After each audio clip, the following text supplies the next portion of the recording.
reach down, you flip the tortoise over on its back, Leon. You make up these questions, Mr. Holden? Or they write them down for you? The tortoise lays on its back, its belly baking in the hot sun, beating its legs, trying to turn itself over, but it can't. Not without your help. But you're not helping. What do you mean I'm not helping?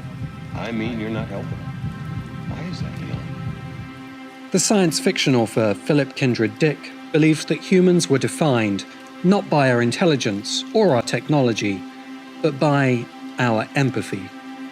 The human capacity for empathy, our ability to place ourselves into the experience of the other, is what makes us truly human. It's our capacity for empathy that makes stories possible. Without empathy for its characters, the story cannot come to life. But as humans, we are also capable of not feeling empathy.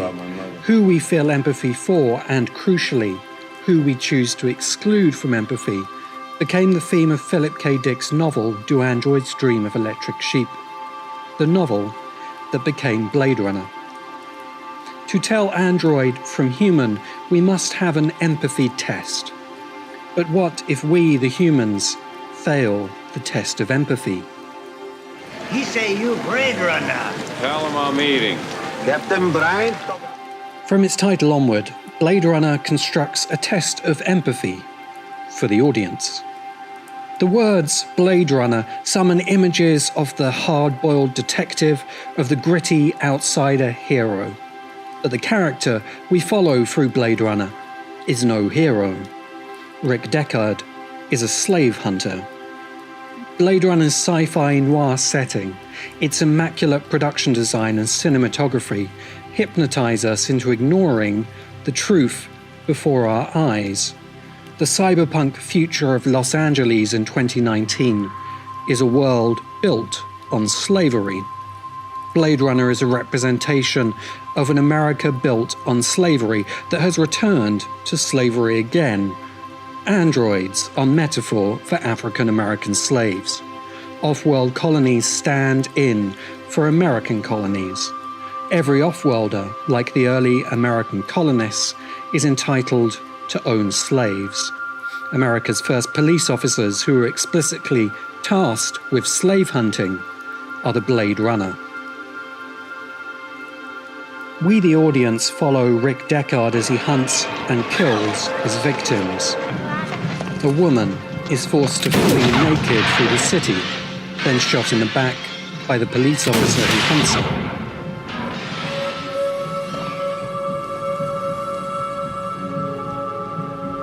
A man in despair at the death of his love is set to bring justice to her killer when an innocent saves the killer.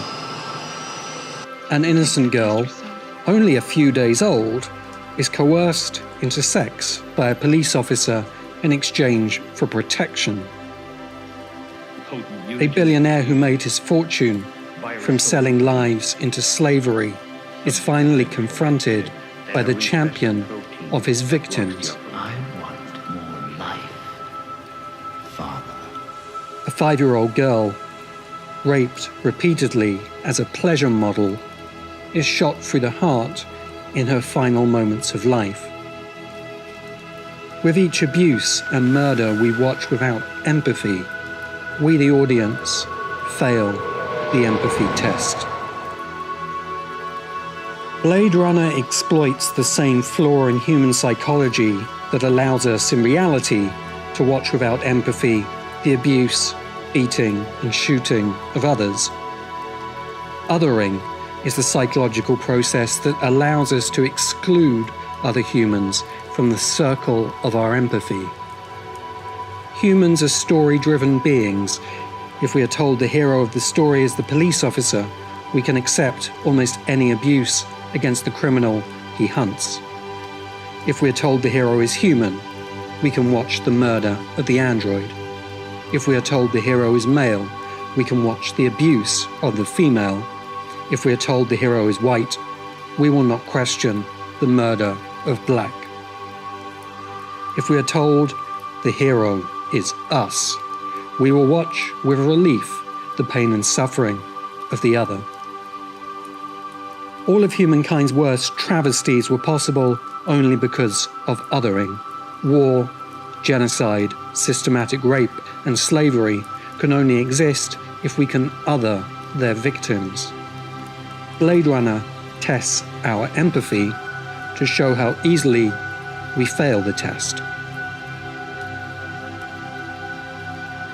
And then Blade Runner offers us redemption. At the climax of the story, we watch the slave hunter Rick Deckard first saved and then redeemed by the android Roy Batty.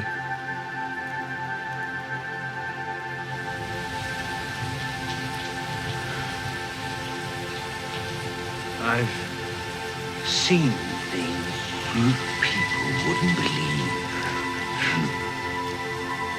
Attack ships on fire off the shoulder of Orion. I watched C-beams glitter in the dark near the 10-house gate.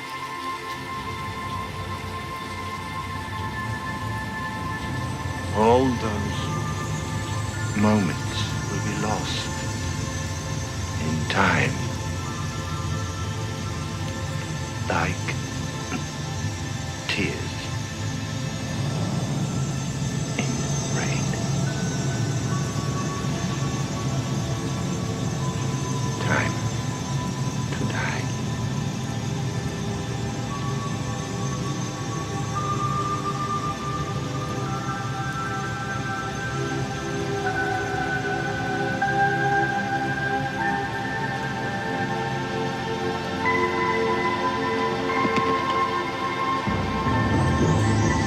We are showing Roy Batty with a nail through one hand, a dove in the other, the Christian symbols for mortal suffering and transcendent life. Like Blade Runner, the story of the crucifixion of Jesus Christ tests the empathy of its audience. Christ has been made other by the people he was born to save. We follow his journey to the cross as he is beaten, tortured, and killed. If we, the audience, have the strength to empathize, to feel Christ's suffering, then we can follow our Savior into death and experience rebirth and redemption. As we watch Roy Batty forgive the man who came to murder him, we have our own chance of redemption. Because it is Roy Batty who is the hero of Blade Runner. It is Roy Batty who rises up against oppression. It is Roy Batty who rescues his people from slavery. It is Roy Batty who confronts and throws down his maker. It is Roy Batty who faces and forgives the man who killed his lover. Existing on the edge of a 4-year lifespan, half as long but twice as bright a life, it is Roy Batty who is the Blade Runner. If we can see the hero in the other, if we can feel for Roy Batty after being given every excuse not to feel, then with empathy we can follow his journey into death and glimpse our own redemption. Androids live brief lives filled with suffering and pain, built on memories that will be lost in time like tears in rain. And so, as humans, do we. As Rick Deckard watches Roy Batty's death, he sees the humanity in the android, touches his self in the other, finds empathy for the being he came to murder, and he finds his own redemption. Deckard has no human relationships.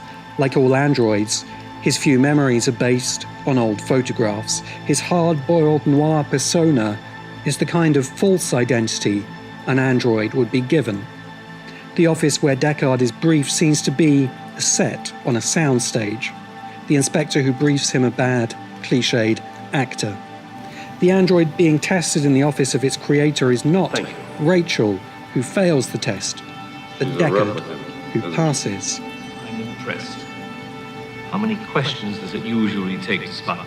Deckard is followed on every step of his path by another detective, because an android that completes its mission must then, itself, he retired. But then again, who does? When that detective chooses to let Deckard and Rachel run, an act of empathy, the origami unicorn he leaves at the door mirrors Deckard's repeating memory, indicating that Deckard's memories, like Rachel's, are implants.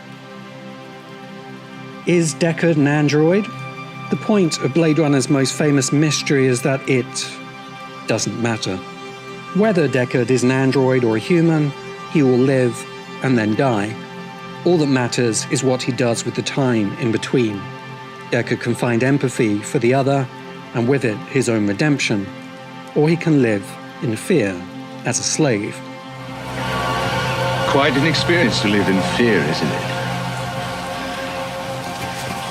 That's what it is to be a slave.